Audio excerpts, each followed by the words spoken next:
Well, welcome back to Pop Goes the 60s, everyone. This is Matt Williamson, your host, and tonight is another segment on Spotlight On. And today we are going to be spotlighting Hey Jude. And joining me to talk about Hey Jude is writer James Campion. Welcome, James. Matt, it's a pleasure to be on this program. I am a big fan. Well, I'm so glad to have you on here. And this is only my second Spotlight video. And the first one I did was on Revolution 9 with Anthony Rotuno. And we're going to stick it with 1968 here and talk about Hey Jude. And you've got an entire book written on Hey Jude. And I'll get to that in a moment, but let me just give a little bit of your background. And some of my viewers who may not be familiar with your work, you have reported and interviewed many rock stars and reviewed concerts and albums for the last almost 20 years. Your work has appeared in New York Newsday, North County News, Huffington Post. And let me just go through a few of the books you've written. You've done Shout It Out Loud, The Story of Kiss's Destroyer and the Making of an American Icon. That was 2015. Accidental Like a Martyr, The Tortured Art of Warren Zevon, 2018. The Hey Jude book here we're going to talk about, that was 2022. And you've got something coming out next year too. Revolution, Prince, the band in the era. Is that correct? Later this year, at some point, yes, it's going to because they told me spring, but I'm still in the copy edit portion and I'm still reviewing book covers and things like that. So, in my estimation, it's probably going to be closer to summer or maybe even the fall, but sometime this year, hopefully. Okay, well, very good. Well, the book we're going to talk about tonight is called Take a Sad Song, The Emotional Currency of Hey Jude. What a great title. So let's talk about just what inspired you to do this book, because when we got together originally, you had mentioned there's less than a dozen books written on a single song, or less than a dozen that you've been able to discover. So what made Right. you do this? Well, there's a few things. The first one was that I wanted to write a book about one song, and I really didn't want it to be a Beatles one because they're so ubiquitous and so daunting um, that I thought it would kind of overshadow the aspect of the song. But I kept coming back to Hey Jude because it was really the first of the Nanas part, was really the first sentient memory I have as a kid. Beyond Disney films or children's songs, limericks, things like that, I always remember singing that. And I would have been 5 when the record came out in August of '68. So I definitely didn't hear it from the Beatles, or maybe I heard it on a radio somewhere. I don't know how, but it stuck in my head, and I sing it to help comfort me before I went to bed at night, and it kind of stayed with me. And then over the years, I learned about the Beatles and got Beatles songs, and I always loved Hey Jude. And then I saw Paul play it in '89 at Madison Square Garden, and I was sitting on the side of the stage, and I remember just the entire arena, 30,000 people, just singing this song, and it came back to me. I remembered, oh, this is part of my DNA. So every time I tried to veer away to do another song that was less uh monumental and so ingrained in so many people's lives, and the Beatles were ingrained in pop culture internationally, I just still kept coming back to Hey Jude. So I stopped fighting it and I ended up, doing the research. And once I did the research, I realized so many things about the song I never knew, despite reading half a dozen to 10 books on the Beatles, interviewing Beatle authors, even before, I interviewed Beatle authors for this book. So it does possess a lot of really cool stuff if you're a music journalist, but it also had a very personal aspect for me. Well, I think a lot of the Beatles music that appeals to a lot of people. It's personal for a lot of people. And I've always considered this song within the 10 best songs they ever recorded. And I always thought that just the idea that it was kind of, they were inviting us to sing along with them, which was a big part of Beatles music, really. And that was one of the main things I loved about this song. And, the beautiful melody, it had such wide appeal. It was actually their biggest hit. The lyrics have some depth that the audience can connect with. There's some of the lyrics are a little bit leaves you, well, what are they talking about there? So there's always room for interpretation. And one of the things I wanted to say before we get started is that one of the joys of doing this channel and talking about the Beatles, because people say, what is there left to talk about the Beatles? Well, actually, there's quite a lot, and there's a lot of things to delve into, and certain people are hit in certain ways with certain songs of theirs, and just the whole Beatle experience that we're finding some of the best books are being written now about them. And so I can completely understand why you chose this direction in this song to write about. Yeah, I find, especially in Beatles scholarly pursuits, that certainly Mark Lewison is our leader. He's the big gun. His work is just untouchable. Mark was extremely helpful in keeping me answering the weird questions at the weirdest times of night for me. I've met Mark a few times. He's always been very complimentary. He came to see me do a seminar. So I would never even deign. I think there's a lot of people just backed away from the idea of doing a full Beatles biography anymore. Just leave it up to Mark and let him do his great work. I think it's excellent, though, that a lot of my colleagues and other music journalists and authors are concentrating on one aspect of a band. In the case of Kiss, I did one record. In the case of Warren Zevon, I wrote several essays about key songs in his canon that describe his life. And I thought one song, and I was inspired by many of the authors that you mentioned, 10 or 12 or 14. I read quite a few of those books, not so much to get their ideas, but to not approach it the way they did. So it was absolutely a labor of love for me because I think you mentioned the key aspect of this entire idea of Hey Jude and really a lot of the Beatles. You mentioned it's a great record. You know, there's a wonderful balance of a great song, which Hey Jude certainly is, and a unique song, but it's a great recording. You could have a great song ruined by a bad recording or played by a mediocre band that later on's covered better. The Beatles had all of those things perfectly lined up for this song. So it really is a timepiece as much as a piece of music. Some people like to hear people talk about the Beatles, so people are going to hear us talk about that. And the first thing I'd like to start off by saying is I mentioned that this was their biggest hit, Yes, and I happened to be born on the day it was released. So I have that's a little bit amazing. of a slight connection with it because of that. But Mm, I actually did have my buddy Dan had this 45, and when I moved to the house I grew up in at the age of 3, we listened to records all the time. And his older brothers and sisters had tons of 60s stuff, and this is one of the 45s. So this is one that I heard very early on and has always stuck with me. I'm like, well, who are these guys with? I like this music with these records with the apple on the label. What is this apple? So that's right. how I got into the Beatles, and this is one of the first songs I've ever heard by them. It's one of those songs, quite a few of the younger songwriters that I interviewed were intimidated by it, saying, I can't remember a world without. I can't imagine one. It informs so much of the music that came after it. I write about in the book the singer-songwriter period, the intimacy of the song. The piano reminds us so much of what came after that, the Elton Johns and the Billy Joels. Certainly, James Taylor was on Apple, and he was one of the main voices of the 70s to come. To me, it's the great final yawp of the Beatles. I think at that point they had reached their apex.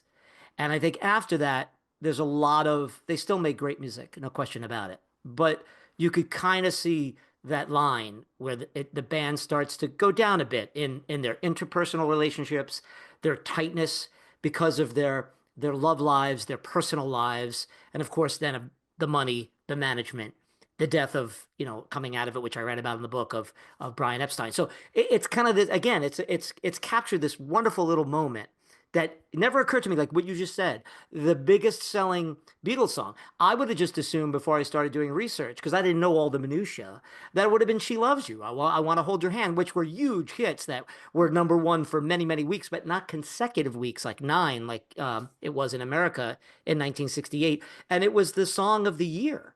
It didn't win a Grammy, strangely enough, but it was the biggest selling song of 1968, a very, very interesting year, a very tumultuous year in the entire world, not just in the United States, but it was their biggest hit by far in the US. And like I said, it really does sort of foreshadow the 70s, in my estimation.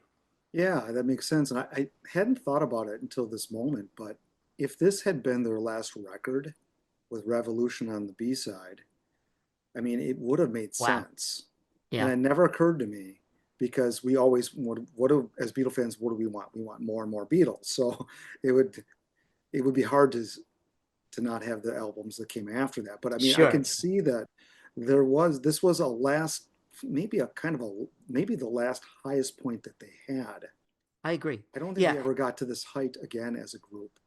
Also, a lot of people don't realize this. It was Devin McKinney, the author who I interviewed for the book, who brought it up. So I always give him credit because it was like, of course, it's the last time all four Beatles walked into a studio and recorded a song specifically for a single, because all the singles after it came from Abbey Road and Let It Be. And the other number one single was The Ballad of John and Yoko, but that was just Paul and John, as we know now. So this is the last time. The first time the Beatles walked into a studio was to record a single, "Let Love Me Do," and the last time they walk in is "Hey Jude," and that's a pretty good run. Yeah, that is very much so. So this book covers a lot. So you had to give some background, obviously. Tell us just a little bit about the background in the book that people that we lead up, and then we'll delve into a couple parts of the book that I think are kind of interesting. Sure. Well, again, like I say, I believe that the Beatles reached their apex in the culture, and that's just not just me. I mean, this is pretty much accepted with Sergeant Pepper's Lonely Hearts Club Band. Up until that point, from 1963 to 1967, they could do no wrong. There were no hiccups. We know they have the bigger than Jesus thing in the United States, but that was sort of like a under sort of the American South underculture of America, still with the youth, still with the press, still with the greater global construct. The Beatles were pristine.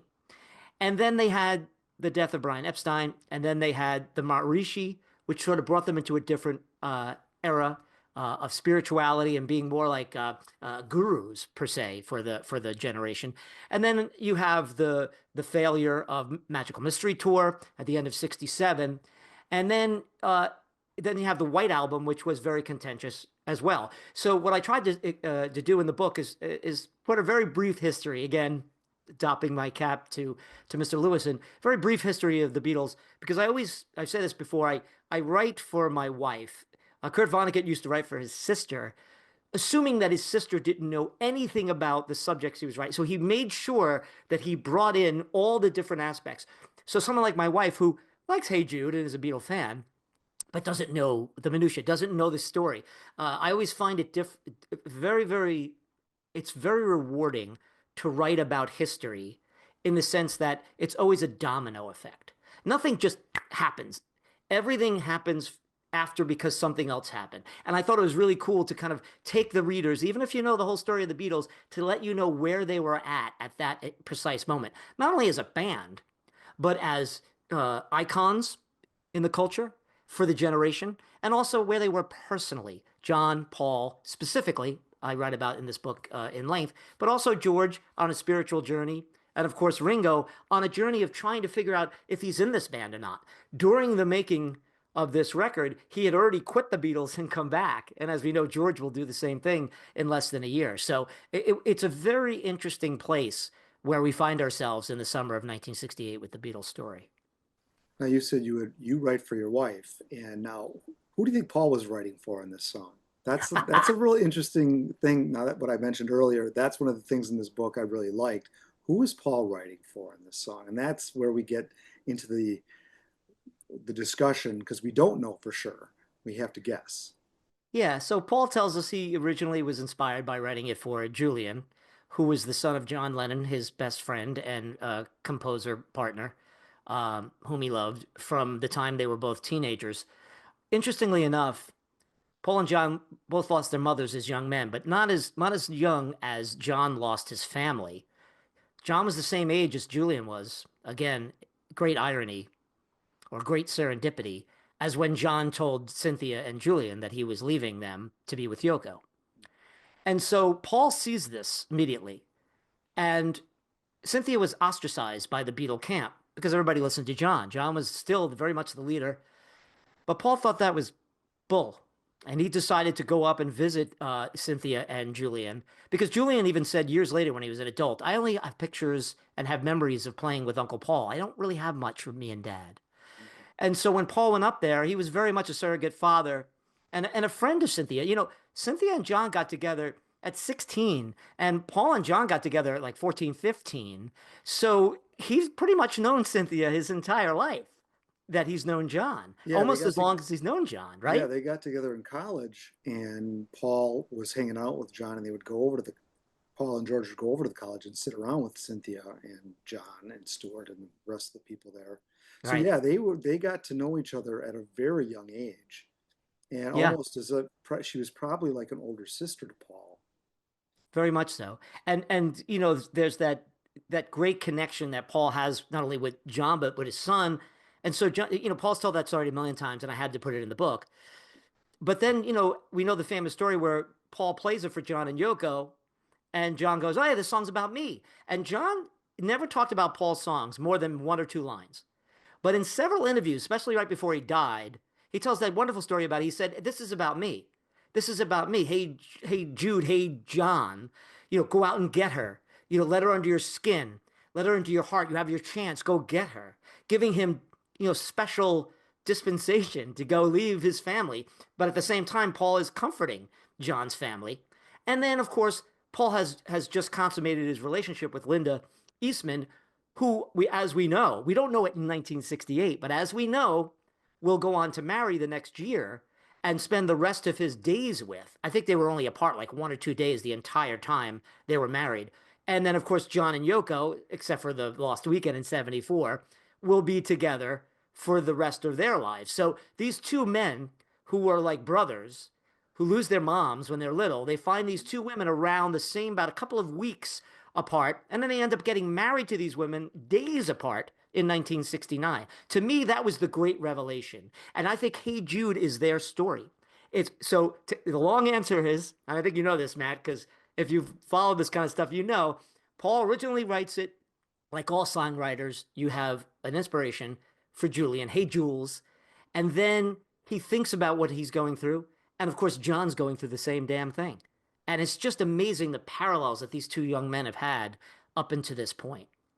Yeah, it's a good point. And the thing that when I was reading your book and thinking it through more, there's a lot, we were told this is about, it was inspired by Julian, Right. but there's a lot of women involved in this. I mean, if you Yeah. think, so Paul had just broken off the engagement to Jane Asher Right. just about a month and a half before this. I'm not sure the exact date.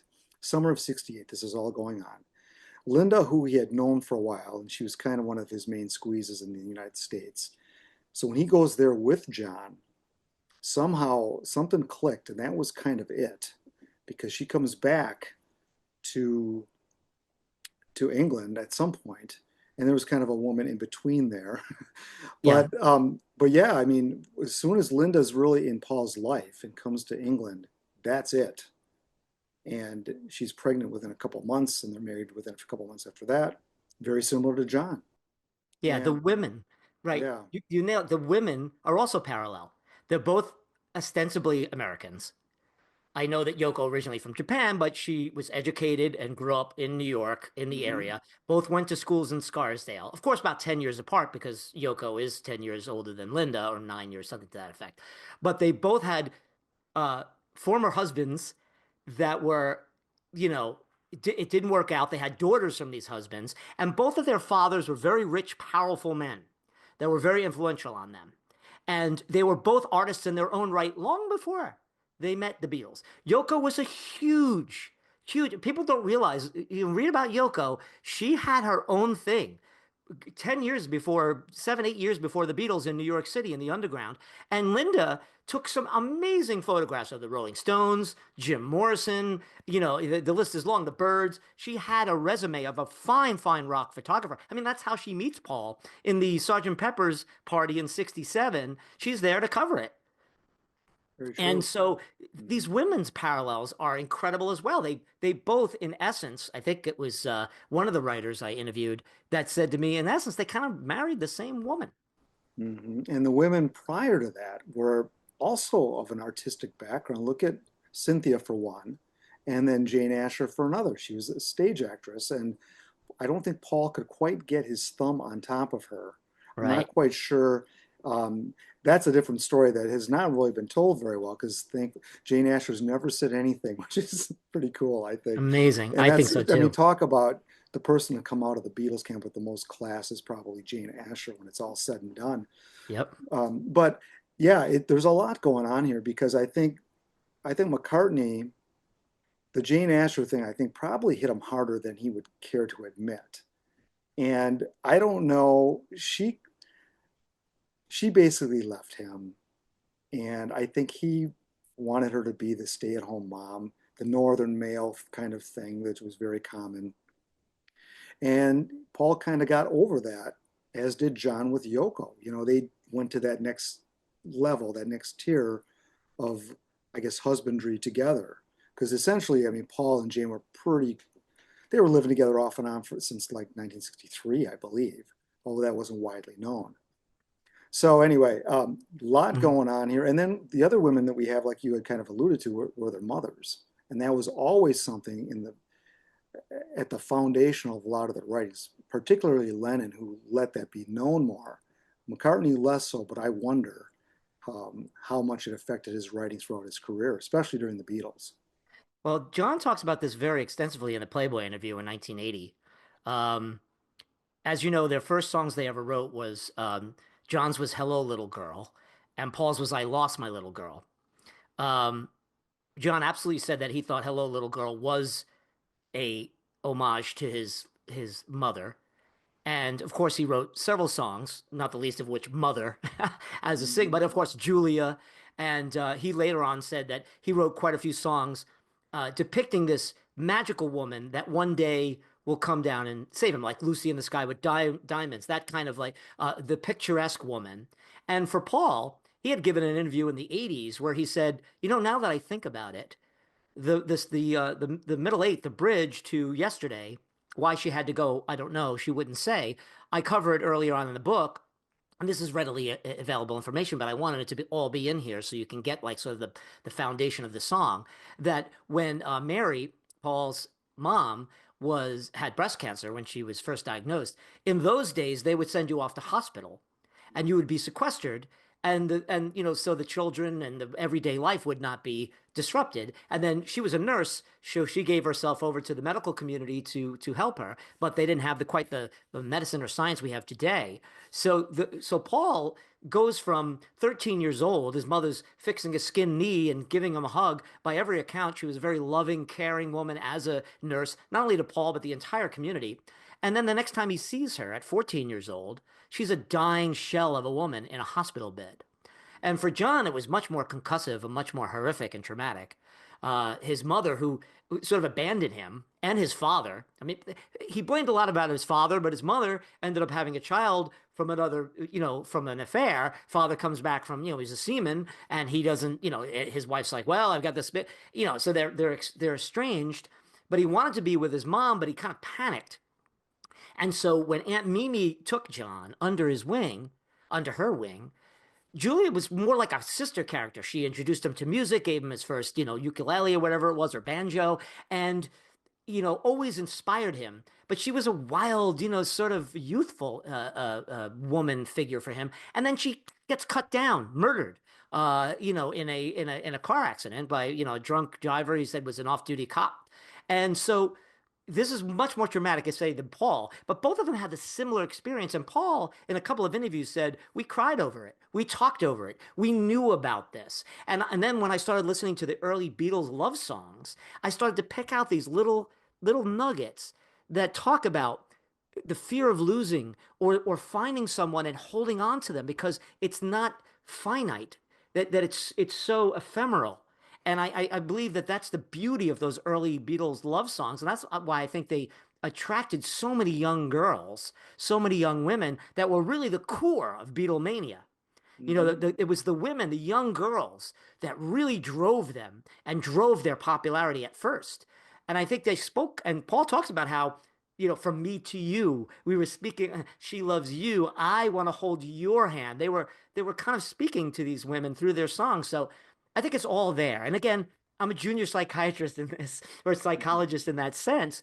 But that was the fun part, was once you learn a new thing, you sort of thread it together and find narratives in the songs that maybe, as you said, you run out of things to talk about with the Beatles. But I think John and Paul's relationship and their relationships to their mothers and how that transitions, not in an edible way, but it very much transitions into having a whole sort of a maternal sort of a emotional vulnerable, because that's what Hey Jude's about, being vulnerable, let the person in, let them under your skin, that they found these women to complete them. And that moved me to no end and kept me rolling along in the narrative. Yeah, and I think that Hey Jude is one of Paul McCartney's more, I guess, what's the word, heartfelt, deeper songs where he shows a little bit of vulnerability. He typically plays it pretty close to the vest and Yes. doesn't let us in like Lennon does. He's the opposite. And in this case, I've always, when I became a bigger Beatle fan and started really listening to the music and lyrics, I always felt this was a song to John. I knew it was inspired by Julian and Cynthia and that ride out there, but it seemed like a song to John, and because John was had just gotten together with Yoko, and Paul's almost saying, giving his last respects to Cynthia, and the baton is being passed to Yoko. And he let John know that through song.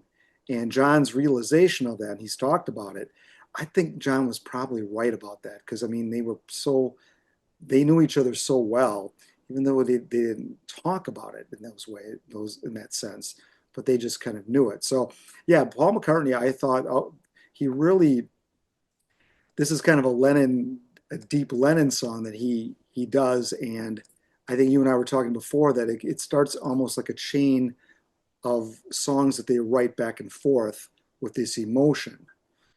Yeah. So, Yep. mhm. Yeah. I was going to say that you brought up a couple of points there that trigger some things that I remember as well. And you're talking for me, Don't Let Me Down is sort of the answer to that. One of the things that were pointed out to me by quite a few of the Beatle authors was John goes up on the harmony in Hey Jude, one of the only times he does it in the Beatles catalog. And Paul does a beautiful job of doing that and helping him usher in the verses of Don't Let Me Down. John's view of love is this fear of loss, hanging on to it. Please don't hurt me. Paul's is sort of more open and feeling because they were very old fashioned. You mentioned it before, where Paul wanted Jane to be just a stay at home mom, which Linda was happy to do, and and Paul really expresses the idea of being vulnerable. Get rid of that. You know, when the Beatles got famous, they got very hard skinned. They put up shells. They had to just to survive. Not only the adulation, but the slings and arrows and the massive amount of adulation. And it was violent in many ways. People trying to rip their hair and grab their coats and jump on their cars. It was frightening for them. They couldn't leave hotel rooms. So they put up these walls. And in essence, Paul is saying now at 26 years old, which is so mature, let that go now. Let it go and understand the beauty of it. You know, the one thing that moved me about the Peter Jackson film, the Get Back film, there's a wonderful, you probably remember it, there's a wonderful segment in there where they're all sitting around and John's not coming. And nobody knows that John, they know, but they're not talking about John's heroin problem, John and Yoko. So they're not showing up now. They were showing up late and you could see John when they're in the Twickenham, he's out of it. And the band goes when John goes. You could see Paul trying to get John excited about songs, playing his songs, And then they're sitting around talking about it. And Linda's right next to him. And Paul says, I get it. I get what he's going through. You have to understand it. He loves her. Because they're all putting this on Yoko, right? And he makes that joke. Wouldn't it be funny if 30 years from now they're saying the Beatles broke up because Yoko sat on George's amp? But in a way, that's kind of been the story. And Paul Very true. knows it in 1969. We've never seen that until a couple of years ago. But Jackson pulled that out of the footage of Paul very candidly saying, I understand. I understand now. The woman sitting right next to me, she's my whole world. I love the Beatles and I love playing with you guys, but let's be real here. What we found is spiritual. It's something different. And John, to his credit, was the guy who broke through that sort of macho Liverpudlian thing and said, "This woman's sitting here. If you don't like it, then I'll go home." And they had to accept it. They hated it. No girls in the on tour, no girls in the studio. But John said, "No. This is not a girl. This is the woman who has completed me. And you need to understand that. It's not John anymore. It's John and Yoko." And Paul, he was a pro, so Paul didn't go all the way, but he had the same feelings. So a lot of that, when you said that before, it triggered a lot of those memories for me. And of course, my book came out before Peter Jackson's Get Back. But when I saw that, I was like, there it goes. Like a white bulb goes over your head because once you know all these things about their relationship and how they feel about these women, Paul is defending him. He's defending his friend. It's kind of Yeah, cool. in the Get Back, that whole thing, Paul he is defending John, and the way history tells it, you wouldn't think that that's what's going on. It'd be Sure. Ringo and George defending John, but they were really silent.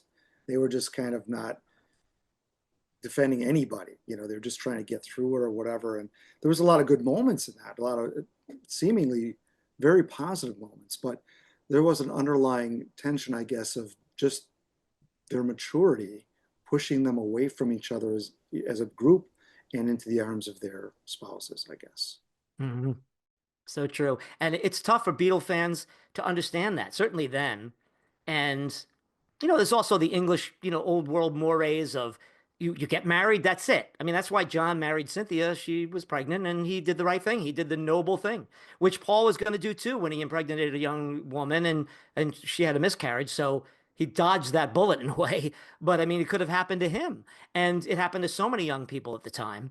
And so there was a lot of old fashioned sort of feelings about that. And of course, the racism, Yoko being Japanese, and just the idea that people felt like they owned them. And although Paul took that as comfort, John never did. He just felt like you don't own me. You're not going to tell me what to say or do. I mean, he was appalled by what he had to do to apologize for his the Jesus comment, and he hated the fact that he couldn't talk about Vietnam, which is why he wrote Revolution. Paul, like I said, he was always the consummate professional. And of course, that gets us back to the composition of Hey Jude.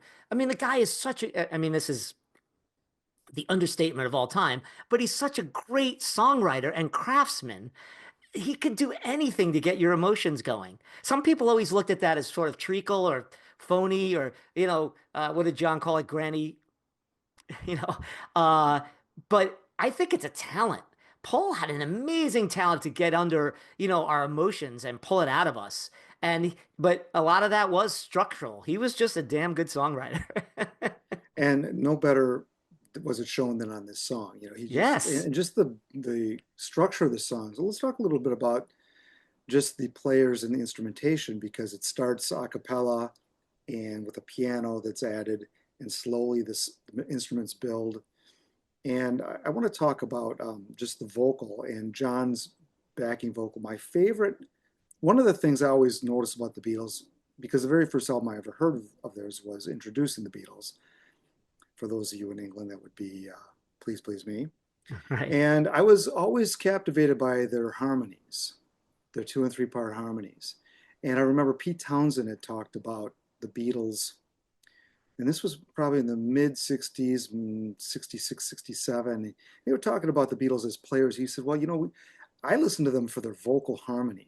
Nobody really had the harmony like them. And for me, probably one of my favorite harmonies in all of their songs in the entire catalog is Hey Jude, where John joins Paul. Because I don't know, that just gets me every time. And like you said earlier, there's a part where John takes the higher harmony and Paul's on the bottom, which typically John was on the bottom, uh, Paul on top, and George in the middle. And there may have been one other time they did that. It might have been an alternate take of Two of Us, if I recall correctly, which was not released.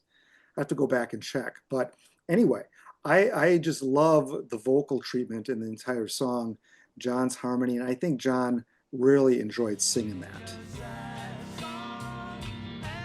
Yeah, it's so beautiful and so moving because of the story and you know what they mean. And all the way to the end of his life, John never talked much about Paul's songs, but he always said that was his best song. He waxes poetic about it again in the Playboy interviews.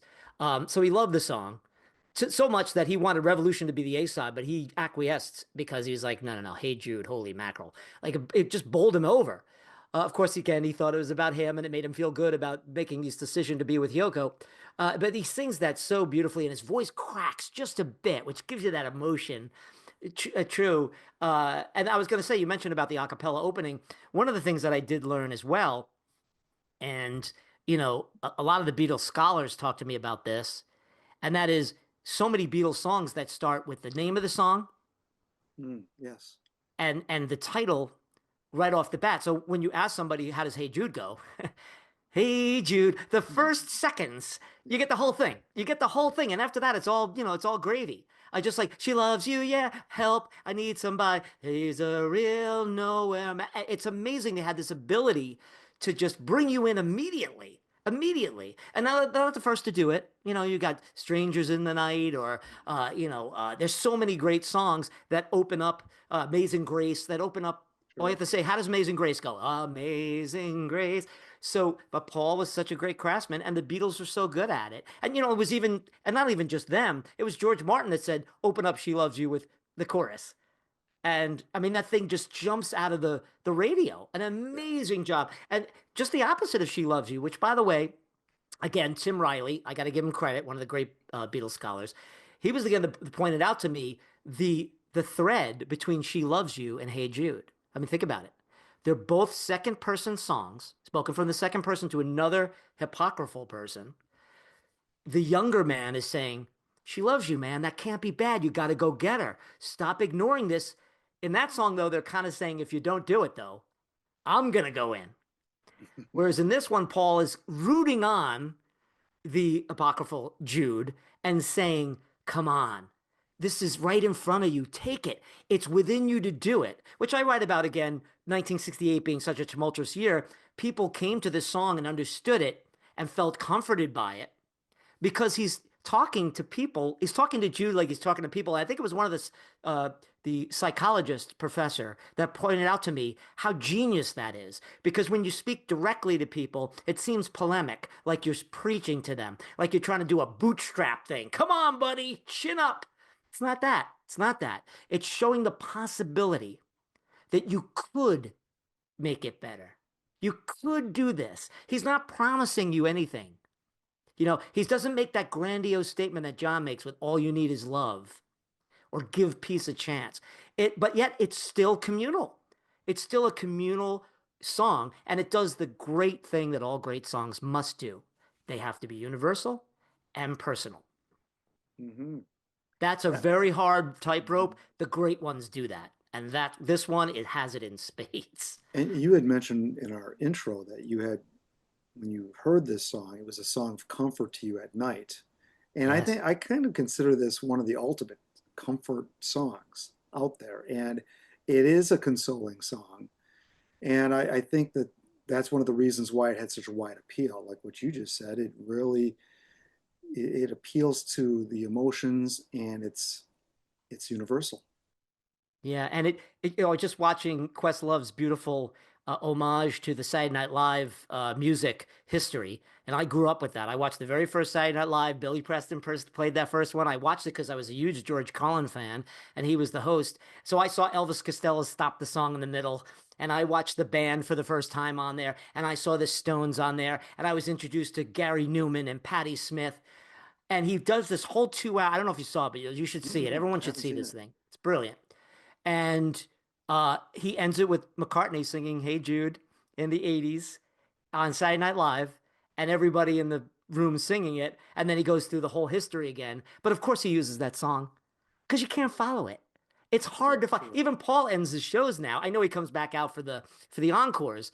It's just one of those songs that you know what it does. Everybody always says to me, "I think this song is better live. I like it better live. When I hear it come on the radio, I don't want to wait for the nanas, or I've heard it already. Too much time, fatigue." But I had that personal experience with it. So when I hear everybody singing it, I feel like I'm not alone. Mm-hmm. And some of the great youth music that I remember as a kid, new wave, punk, rock, funk, that stuff spoke to me for empowerment. Made me feel I was this kid out in suburbs and I just wanted to feel like I'm feeling like a freak, a weirdo. I just want to feel connected. And to have that personal experience of being afraid as a child and singing the nanas and then being in the most famous arena in the world, Madison Square Garden, and being in a room with a Beatle, which is enough to get your goosebumps up. and then the whole place singing it together, which of course is rote now. He does it all the time, but back in '89, he had never even played the damn song. So we were like, Yeah. whoa. And that's when you realize the enormity of what you're in the presence of, how important all those, I mean, I don't mean to sound maudlin, but I write about music, so I believe that these things do change lives, that it does enrich our lives. And this song has done it for me, and I tried to put that across in the book. Well, it does come across in the book for sure. And yeah, there's almost so many different things to talk about. When it comes to the Beatles, you can do this with almost every song. Maybe not every song, but this is certainly And I'm one a you can do it with. Revolution 9 fan, by the way. Oh, you are good. Well, you Oh, have to check huge. out my Anthony Rotuno and I think spent a good hour and 15 minutes just on that song. But I I think get it it. needed it. And Hey Jude, I think, I do hear from some people because I did include this in my top 10 Beatles songs of all time. And some of the people's response were, well, I'm kind of tired of that song. I hear it on the radio. And, some songs get, we get this fatigue from overplaying. And I can understand that. But this song, it's got other things and other nuggets in there for you. Like, I mean, the lyrics are pretty straightforward, but, you've got the famous line, the movement you need is on your shoulder. And the famous placeholder. Now, the Beatles, as lyricists, were pretty good lyricists, but some of the stuff that they left kind of open, like that particular line that John Lennon loved, it left open for us to interpret. Now, you and I were talking, there's all kinds of, when you talk to Paul said what the song was about him. John said the song was about him. Right. Julian thinks the song is about him. People said it was about Dylan. Maybe there's some remnants of Jane Asher in there. I mean, who knows what this is all about? It just affected that many people close to them. Yeah, it's the universal and the personal. And it's the other two things that I think are key to songs. These are little things I want you to play this game after you listen to this discussion. Think about all the great songs that you love, and think of it as a universal message, a message that you could that more than just the close knit people that make you feel part of a larger community, but also hit you on a very personal level. The other thing that I think great songs need to have is they need to be about everything and nothing. Hmm. Yeah, good that points. Yeah. that line means everything and it means nothing. We talk Simple about but it three different times in my book. Three different uh, times it comes up, and so many people have theories about it. But that's the beauty of it, man. It means whatever it wants to mhm. mean to each individual person. Simple but complex. Yes. Yeah. Well said. You Much more know, succinct. Thank you. one of the things is, things are just, you and I, when we prepped for this video, we had a discussion before, so people don't know that, but that's where that's how I kind of build an outline for us to do this discussion. But even as I sit here and talk with you, new things are coming to me now.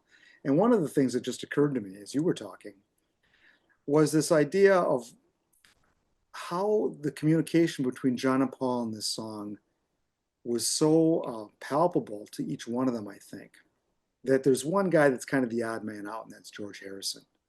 Now we have George Harrison wanting to contribute to this song, but there isn't almost room for him to contribute in the way he wants to, maybe because it's so about John and Paul. And John, there had to be a difficult conversation. George had these guitar lines he wanted to add that Paul didn't want in there. And from what I've heard, Paul probably made the right decision on that. So when we see them performing it live on the David Frost show, George is playing that 9-string bass, which we needed a bass player on it. So that worked out fine. He's singing the backing vocals. And when you see them rehearsing it with George Martin in the studio at Trident, George is in the control booth with George Martin. So he's not with the other three laying down and rehearsing the basic track. So I just thought that was really interesting. And obviously it affected George. They had a discussion. The big fight from Let It Be, the argument was really when Paul brings up, well, hey, this is kind of like when I told you not to play on Hey Jude. And that was all George needed to hear. So this was a Yep. sticking point. Yep. And I feel bad for George because, damn it, they should have found. I don't know how you would have really done that when you say don't play that, play something. I don't know how you would get around that. But George, he maybe if he was maybe a little more mature at the time, because well, let me contribute in another way. Let me try something else because this great song I want to contribute to this. But they didn't really complement one another in those ways. So, Yeah. it's a communication song. And George, like I say, seemed to be the odd man out in this. And John and Paul were just kind of eyeball to eyeball as they were recording this. And John looks like he's really having a good time. Yeah, well, a couple of things about George Harrison, and I want to bring up Ringo as well in this discussion. So, it's a difficult story, the Hey Jude George Harrison story. Uh, Obviously, they all knew this was going to be a big song. They recorded this is the first song they recorded on 8 track. It's the first song they deliberately went outside of Abbey Road to record. They they made it 7 minutes plus and didn't care. They made the na-nas longer than the actual structured song. So there was a lot of parts of this that they realized was a big deal. And that includes George Harrison. Now, it's true that Harrison wanted to play the descant lines, sort of like a blues song after every line. Hey Jude, bam it down, don't make it bad. He wanted to do that, which he ended up doing years later in Real Love. So he got vengeance. But he also got vengeance in his first solo album because Isn't It a Pity has the na-nas at the end. And Isn't It a Pity is sort of looked at as like this song, not only about the Beatles, but isn't it a pity that he and Paul, because Paul got him into the band. Paul said, "Hey, I got this young kid. He's 17. He's a little snot nose, but he could play." And John was very dubious. But John was so blown away by Paul's musicianship that he gave him a shot. George Harrison got a life in music, let's face it, in the biggest band on the planet, thanks to Paul. Um, and Paul was tough on him, certainly. And Paul was right not to add it. Now, there are guitar parts that are in the mix. You could hear it kind of coming in and out. Mm-hmm. It's not a huge part of the song, but I think where he really shines is that 3 part harmony you talked about before, because the oohs and the ahs that come in, you cannot take those out. Like I said before, it's a beautiful song. I think beyond being one of the great Beatles songs, I think it's a top 10 song ever written by a human being. So this is where I put it. And I think it's a standard.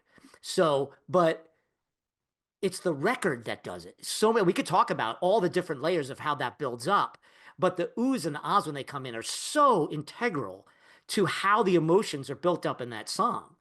And of course, the bridge, thanks to Walter Everett, another great Beatles scholar who contributed to my book, who pointed out that it really is sort of the very structure of "Save the Last Dance for Me," and how that absolutely informed the song. Not stolen, but you could see that Paul's going back to that American's gospel roots. So when he does that bridge, let it out and let it in, those oohs and ahs are absolutely important. And they Mm-hmm. don't work without George Harrison. So that was his Very contribution. true. And the last thing I'll say is that Rob Sheffield, my good friend from Rolling Stone magazine, who contributed to the book, who wrote my favorite Beatle book, Dreaming the Beatles, he points out that this is a drummer's song. This is a band song. People always think it's a Paul song and sort of like Maybe I'm Amazed. But when Ringo comes into this song, when he gives that beautiful Ringo fill, and then he goes on the ride in the weirdest spots, he Mm-hmm. adds so much dynamics to it. And when it really starts kicking in for the na-nas, I think it was one of the musicologists who told me that song goes from like a staccato to a full band flow. So it's almost like they don't flow until about the third time they do the na-nas. Listen to it again. You could hear the acoustic guitar, the bass later on because Paul laid it on. But you know what makes that happen? Ringo. Because Ringo grows into that shuffle groove and the band just follows him. And that always warms my heart because Ringo had quit the band. He didn't know where he stood in the band. He always felt left out of Sergeant Pepper's. He said, I learned how to play chess during that record. And he's back with the band and he's leading them in their biggest single. So those two guys are not as big a part of the story of my book because of the love story between John and Yoko and the women in their lives. But those guys were huge contributors to the record of the recording of this song, not just the song structure, but how the song gets inside of us. And that's what I tried to do with this book too, find out how these songs get inside of us. And the recording and production of a song and the arrangement of a song is a big deal. Yeah, what makes it even better is they give us a look at them playing it together on the David Frost show, which was just a treat to see. That's one of my favorite moments of the Beatles in their late period. And then the crowd rushes in and kind of jostles them. They're all trying to get, and then they So keep on beautiful. going. Everybody's I know. playing. It's like that is the Beatles. That is the picture of what the Beatles are. That's a really great view If I were ever to ever tell somebody about the Beatles who never heard of them, I'd probably show them that video. Yeah, and it's important that there's people from different cultures, um, and different age groups. The Beatles did that. That was the big knock against them, right? The Stones always brought that up. Well, the mothers and the parents and the grannies like them, but I think there's something important. Paul, wrote that song "Your Mother Should Know," and they interviewed him around the time, and he said, he said two things that were very telling about Paul, and I write about this in the book, that his empathy that he puts in his songs. And he said, it always broke my heart that the generation gap dumped on the other generation. Those people won World War II. They helped us get through this terrible time. He thought about his mother and all the loving, inspiration and support she gave him, and what his father did to teach him piano to get through the trauma and the grief of his mother's death, and how he really respected his dad, who depend, was a single dad for a while there, and lost the love of his life. And so I thought that was very telling about that. And the second thing he always said, which brings me back to the Julian thing, is that he said, I never want the children of divorces or breakups to feel it. It's not their fault. And now we know, we didn't know this in 1968, and I'm sure a 26-year-old pop star didn't know this. But now we know that children do 9 times out of 10 blame themselves for the breakup of the parents. And people didn't even really consider children in 1968. So for Paul to really understand that and put that as a part of the inspiration of the song also shows a great deal of Paul McCartney's empathy, which I think is a huge underlying factor of this song thematically. Yeah, I agree. There's so much feeling in it, and it's simple, and it just still, as I've gotten older, I've appreciated it even more. And I always hear new things from it. That's one of the other things about Beatles songs I liked. Me too. I keep hearing new little things, and there's always new things to talk about. There's no more new music to release of the Beatles, and since I've had this channel, people kind of give me a hard time and say, really, you're going to talk for hours on all these different things? Why don't you just listen to the music? And they're partly right about that. It is about the music, but we're so excited about the music that we find topics like this to talk more about. And not everybody wants to talk about these things, but there's a lot of people that do. So people like to dive deep into the Beatles, and because they are so emotional for us, and these kind of topics are going on all the time between Beatle fans. Yeah, well, you're singing my song right now because obviously that's what I do, right? So Mm. over analyzing is my middle name. But what attracted me to your show and this channel was something I thought you did so beautifully, and it made me think about it anew. And that was the famous argument, the George Paul argument. You did a two-part series, I believe, on that. I think you also did a pretty good summation of how the Beatles spent a lot of time on All Things Must Pass. Mhm. They did not. I mean, the narrative is that they kind of flopped it off. So of course it goes on as first, but they did like 9 or 10 or 12 passes of that song, and there are They did existing 71, actually. 71. Yeah, What the? Sorry, I'm way off. But see, how do you do something 71 times I and think not that's the care number. about it? How do you're not dismissing something you do at least 25 times, or even what I said 12 or 14 times. And there's a gorgeous, almost, George had gone out to visit the band in 68, up in Saugerties, and he adored them. It was one of the reasons why he felt like he didn't want to be in the Beatles anymore, because he liked the collective they had there. And so when you listen to the Beatles do that song and the way they're singing it, it sounds like the band. It really does. It And does, yeah. it's so beautiful. Excuse me. So you blew a hole, blew a hole right through this, what everybody just assumes was the truth, but it's just, it's myth. And there's so much myth around the Beatles. The other thing I try to do with music writing is I love how the sausage is made, not just how records are made, but where it comes from and what these people do. And that's why I talked about the domino theory of history. There's also a domino theory of composing. How do we get here? The Beatles do not. One of the songwriters, one of the younger songwriters in my book, talked about you don't get to Hey Jude at 2021. They matured so quickly. Paul at 26 to do something like this, to write a song this mature and this empathetic, had to have gone through some stuff.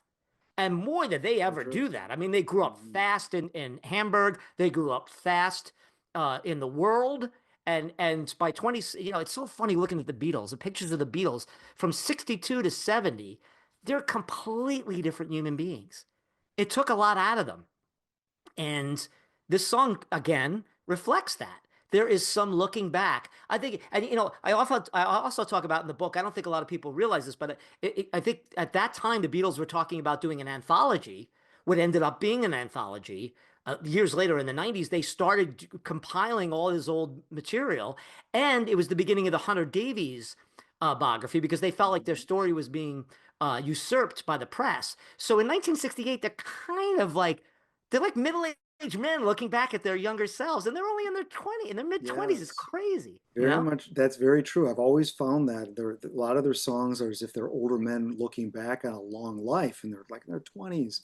I So yeah, know. that is very interesting. And thank you for saying those kind of things about some of my work here on this channel. I didn't start this channel with the intention of being a myth buster, but just to find more truth, because the more truth I find in the Beatles, I just find it's more there to love. You know, it's hard to really clamp on to loving a myth. And No, I find that the truth that's under some of these layers, some of it's revelatory, some of it's not that important, but it's all, some of it, some people just find certain things, it's their little pet thing they like about the Beatles. And those are the things I think are worth pursuing. And there's still quite a lot out there, it seems. And just even talking like this about just a single song really makes it, opens up, it's doing what the Beatles did. It's inviting people into the conversation, just like they invited people along to sing the nanas at the end of the song. So that's what I want this channel to do, and it seems to be people are finding it and enjoying this kind of discussion.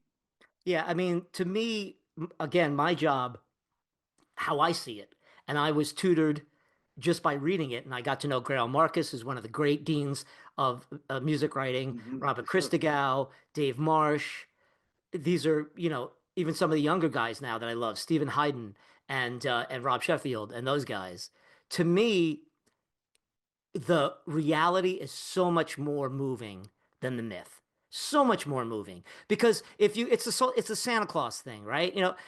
If you knew as a kid that your parents were busting their hump to go out and get you toys to put under the tree and then tell you some pixie guy was giving it to you, that's a beautiful sentiment for a child. But I think I probably would have been more enamored or more enjoyed or embraced the gifts knowing that my parents really put a lot of time and effort to know what the hell I wanted, the kind of things that would make my Christmas great.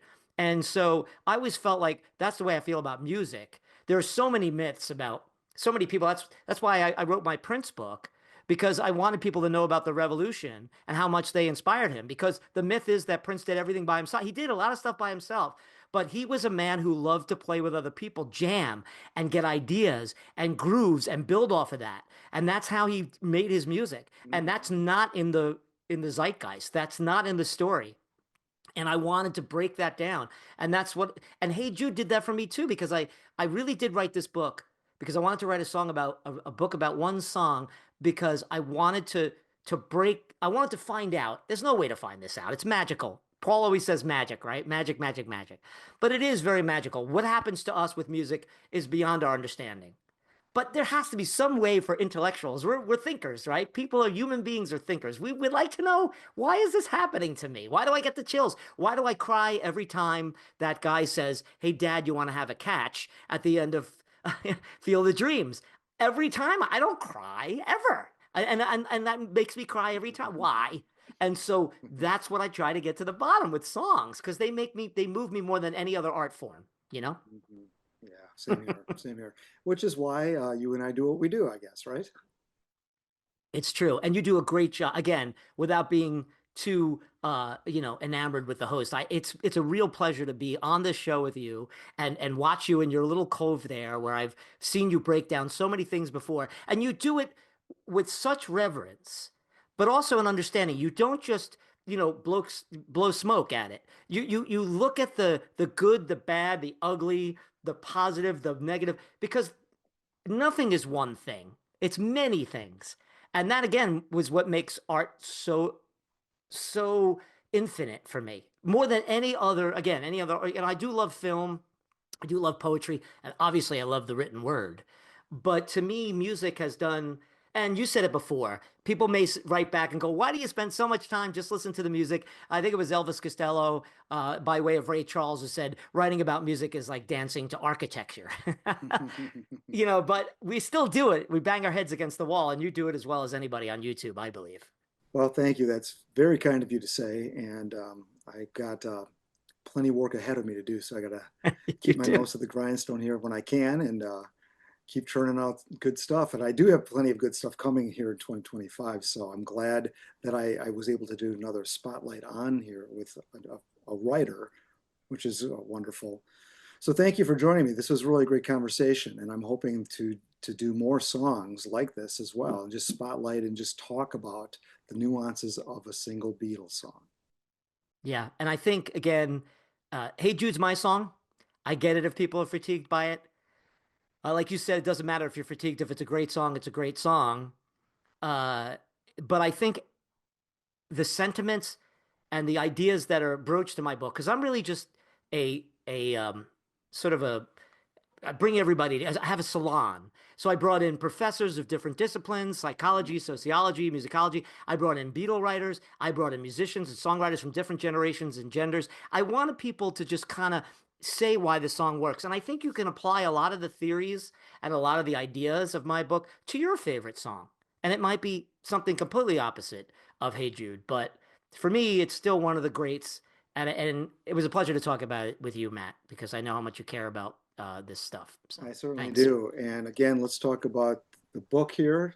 Take a Sad Song, The Emotional Currency of Hey Jude, available at fine bookstores everywhere. Everywhere. And And you could order it from me directly through jamescampion.com. If you live in the United States, I will mail it to you for free and I'll sign it to your friend or you or your mom or your dad. oh, cool. Well, I'll put And that link in the description below so people thanks. don't have to go too far. So we'll put jamescampion.com down there. And Appreciate it. hopefully we can get, I'm sure we'll get some people interested in your book. So that's Thanks, always a man. pleasure when I can turn people on to new things that they really love. So that's another fun thing about running this channel. Thanks, man. It's been a pleasure talking to you. And even our pre-chat was fantastic. Well, thank you. I love And it. we will have to have you back again at some point. So I know you got another Great. book to get done. So I'll let you get back to that. And I hope to talk to you again soon, James. Thank you, Matt. Everybody, peace. Yeah, yeah, yeah, yeah, yeah.